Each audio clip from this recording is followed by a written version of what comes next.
We have a great group of people here today. The first person here today is Trevor Koverko, the CEO of Polymath. I first met Trevor at a conference, I believe, in London, and that was, I don't know, 6 or 7 months ago, and it feels like an eternity ago. So I'm looking forward to catching up with Trevor and seeing what's going on with Polymath.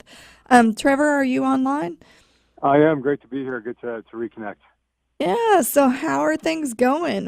Like I said, it feels like it's been a long time since we caught up with you guys at Polymath. So tell us a little bit about what's going on. Yeah, we always joke, crypto years are like dog years because the space is evolving so quickly. Well, they are. And even though just a few months ago we connected, and it feels like years ago. There's been so much progress, and Polymath is no different. We've had quite a wild ride from kind of our own project starting to getting out there, releasing our first product. It's been a lot of fun. So how'd that go? Tell us a little bit about your security platform and what you guys are doing for our listeners that aren't familiar. Sure. Well, maybe just a quick background. My crypto career, I guess, started in 2012. I bought my first Bitcoin on eBay, of all places. That's funny. Awesome. I do not advise your listeners to copy me in that area. Not a good place to buy them. No. Better channels, many better channels today. But that's how you got it back then. There's no exchanges or anything. So $20. That was what it was at Q3, Q4 2012. And that was my gateway drug. And that was kind of, we always joke about how far down the rabbit hole are you? And that was kind of when I was just dipping my toe down the hole. And shortly after that, I was involved in the first ICO and the first few ICOs. They weren't called ICOs back then. These were projects like Mastercoin, MadeSafeCoin, Factum. These were all on top of the Bitcoin blockchain. And then Ethereum came along, and I'm actually in the headquarters of Ethereum right now, Decentral, and in Toronto, being very, very fortuitously in the city at the time. And I was one of the first people to read the white paper and hang out with those guys. And I started, hanging out, investing in the project.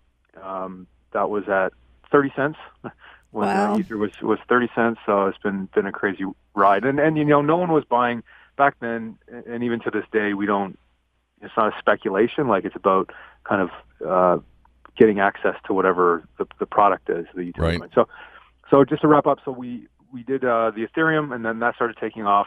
And between that, and there was actually kind of a nuclear winter of crypto for about a year and a half. And people forget this, but there was a long kind of period where the price was hanging around $200, right? And there was no activity. The conferences were kind of boring.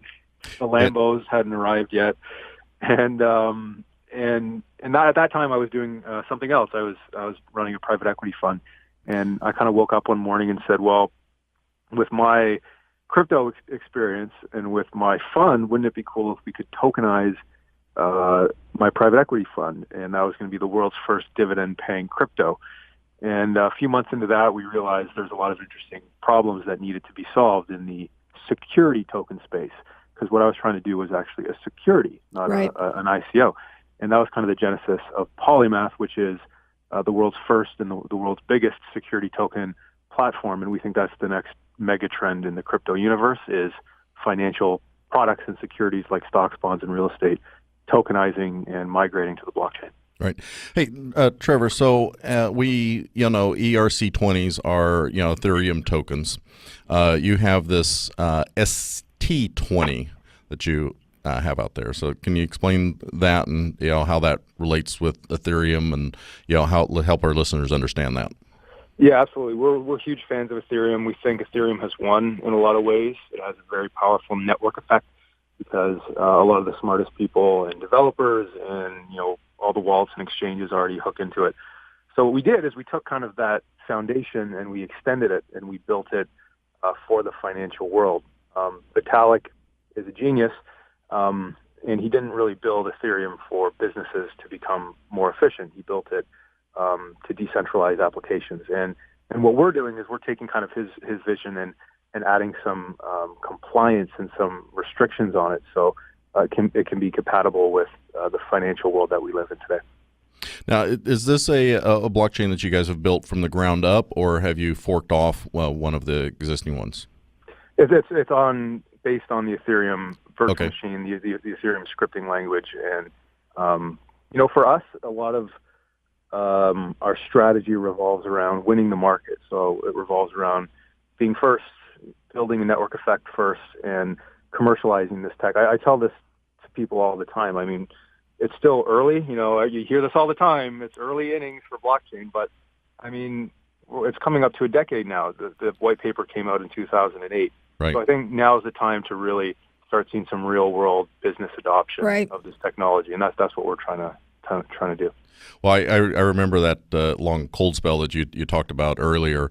During that period of time, I'd got introduced to mining the end of 2012, first part of 2013, and a good friend of mine got me into it, and I was mining crypto, all through that period, and I thought it was great. I'd turn it around and mine my Bitcoin, turn it out to fiat, and paid for some of my data centers, and it was a great thing during then. But I wish I had the in hindsight 300-400 Bitcoins that I mined during that period. Good for you, man. That's I have a T-shirt that says Bitcoin miner from 2012, but it's a bit of false advertising. I never really got into it too much. Hey, I need to find that one. It's in the mail. Okay, so what are the services that Polymath provides to a company? Our thesis is that a lot of we talked about Ethereum, and that's our inspiration for a lot of what we do. And what Ethereum did is it made it easy for developers to launch ICOs. And if you actually look at the chart of utility coins, it's a hockey stick because you have this kind of linear growth when Bitcoin launched and a few others, and then Ethereum arrives on the scene, and you see this exponential growth curve. And the reason is because they lowered the barriers for developers to do an ICO. We think there's another hockey stick that needs to happen, and I'm Canadian, so forgive me for saying. That's all right. Our Toronto Maple Leafs lost last night, so if I sound a little sad, that's why. But we think we want to make it even easier for not just developers, but the average person, the non-technical, non-sophisticated business person to launch a token. And that's really what Polymath is about. It's about businesses and regular people, average people launching tokens, just like the internet. In the early days, you had to be a PhD to use it, then you had to be a computer scientist to use it, and then finally, your grandma could use an iPhone because the interface is so intuitive. And that's what Polymath is about, is just building front-end interfaces that connect with the blockchain, but the user doesn't really need to know what's going on in the background. They just need to get what they need to get done. Well, Trevor, a lot of the listeners that are on today are from crypto and are familiar with the crypto, but we also have a lot of CEOs and business leaders in the traditional sense. So if they want to reach out to you or they want to learn more about Polymath, can you give us a little bit of information about how they would do that? Yeah, absolutely. And if I may first, the why you would want to reach out to us is because we help you get money. Polymath lets you issue your own token, your own branded token, in exchange for capital, either cash or crypto. And if you like money and you're a business, then we're a good platform for you to explore. The best way to reach out to us, you can reach out to me personally at trevor@polymath.network, and me or someone on my team will make sure your inquiry gets answered. Right. And so for your listeners out here, you can also visit their website at polymath.network, and that's www.polymath.network. And we'll be right back on CEO Money.